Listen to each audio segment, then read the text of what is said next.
Buen día para todos. A continuación vamos a hablarles sobre la masacre de las bananeras.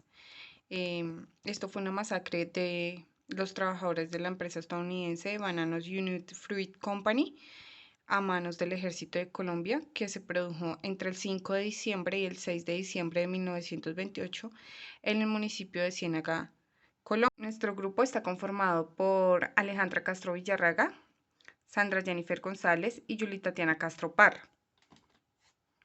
A continuación vamos a hablar sobre los sucesos que ocurrió en esta masacre.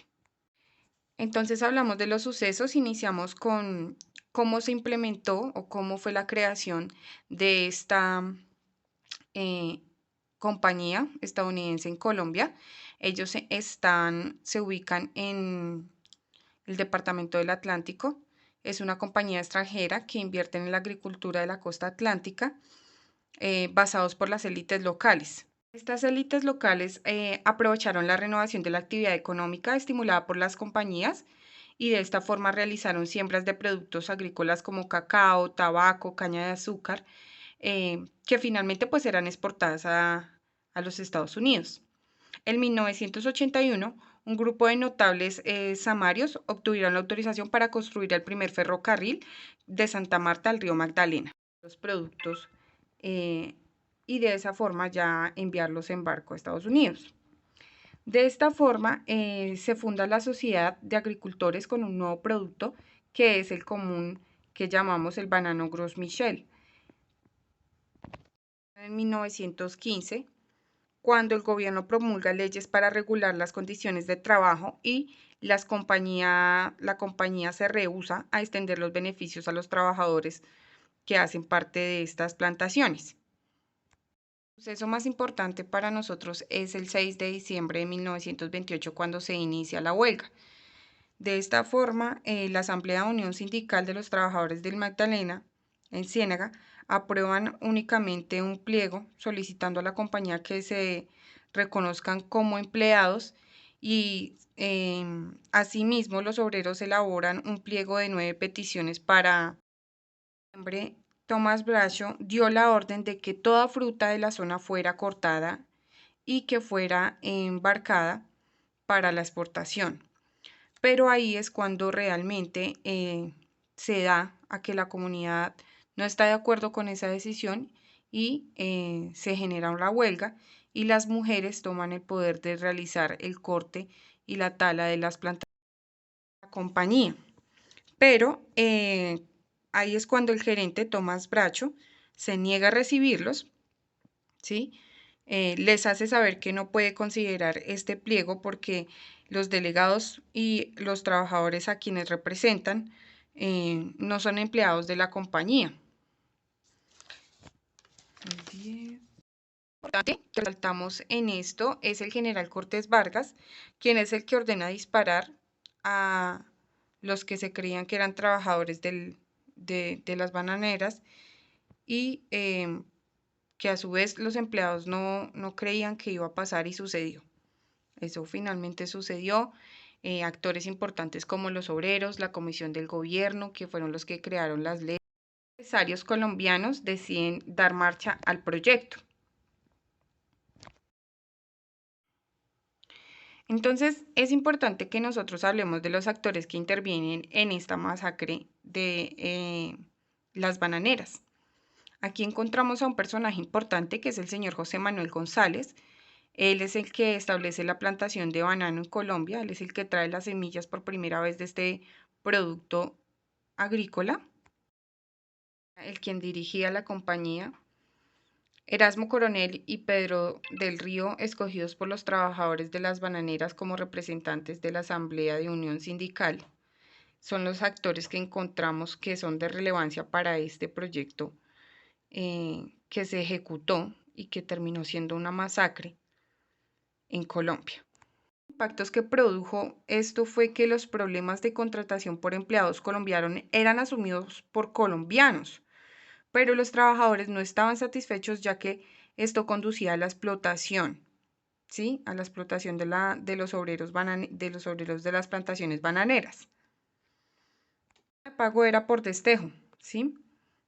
día trabajado, día pagado, pero ellos debían de pagar por hora o por día. De la Unit Fruited Company pagaba por trabajo cumplido, ¿sí?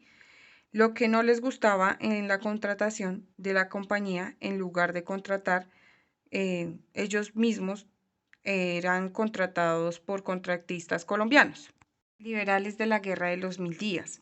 Otros fueron indígenas de La Guajira y de la Sierra Nevada de Santa Marta. Se sumaron de la fuerza obrera de las plantaciones y así constantemente fue ahondando la población para el trabajo. En los primeros años la mano de obra era escasa, así que el sistema de pago pues fue por destajo.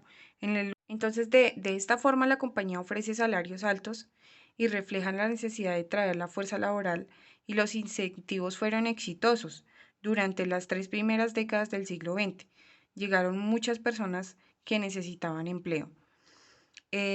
Algunos fueron soldados liberales. Realizar un poco lo que hemos dicho anteriormente es que la semilla es traída acá a Colombia, en el departamento del Atlántico.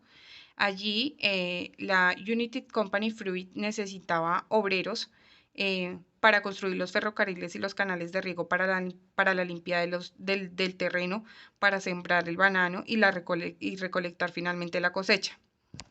Pues uno de los impactos que produjo pues la huelga, que fue lo que se dio inicialmente y concluye pues en la masacre, donde cientos de personas son asesinadas por el ejército. Impactos positivos pues que se pueden determinar es las mejoras en el ferrocarril y en los puertos. En el 5 y 6 de diciembre de 1928 ocurrió un evento trágico en Ciénaga Magdalena. Una cifra de 1.800 trabajadores del sindicato resultaron asesinados por una masacre causada por sus huelgas hacia la United Fruit Company, que llevaba un mes de transcurso, ya que la United Fruit Company consideraba las demandas de los trabajadores como una amenaza a su operación en Colombia. Si los trabajadores las imponían, la compañía tendría que aumentar los salarios y el precio de compra a los cultivadores. Por lo tanto, esta compañía se negó a negociar. Los huelguistas, resueltos a llevar a cabo sus propósitos, enfrentaron la tropa que en esta época dirigía el general Carlos Cortés Vargas, disparó contra ellos, mató a varios, tomó el control de la zona y puso fin a este movimiento. Muchos cuerpos fueron rápidamente subidos en los trenes, botados al mar y enterrados en fosas comunes en fincas bananeras vecinas. Y así acabaron con este movimiento. La memoria histórica entonces aporta una dimensión fundamental en la transición hacia la paz, la del reconocimiento y conocimiento por parte del Estado y de la sociedad de los derechos de violencia ocurridos. La construcción de la paz tiene como fundamento el reconocimiento del horror, la violencia, los daños causados a las víctimas y al tejido social, la aceptación de responsabilidades, la reparación a las víctimas y la transformación de los imaginarios sociales, culturales y políticos que legitimaron la violencia y la vulneración de los derechos humanos, así como la profundización de una justicia restaurativa que permita rehacer los vínculos sociales y la convivencia pacífica, cambiando el ciclo de odios y retaliaciones que han alimentado el conflicto armado.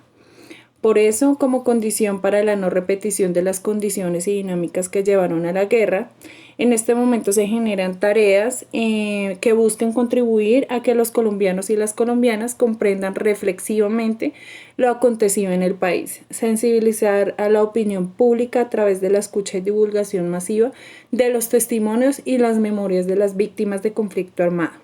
Apostar por la consolidación de unas instituciones democráticas guiadas por el reconocimiento de los derechos humanos y de una ciudadanía crítica y responsable.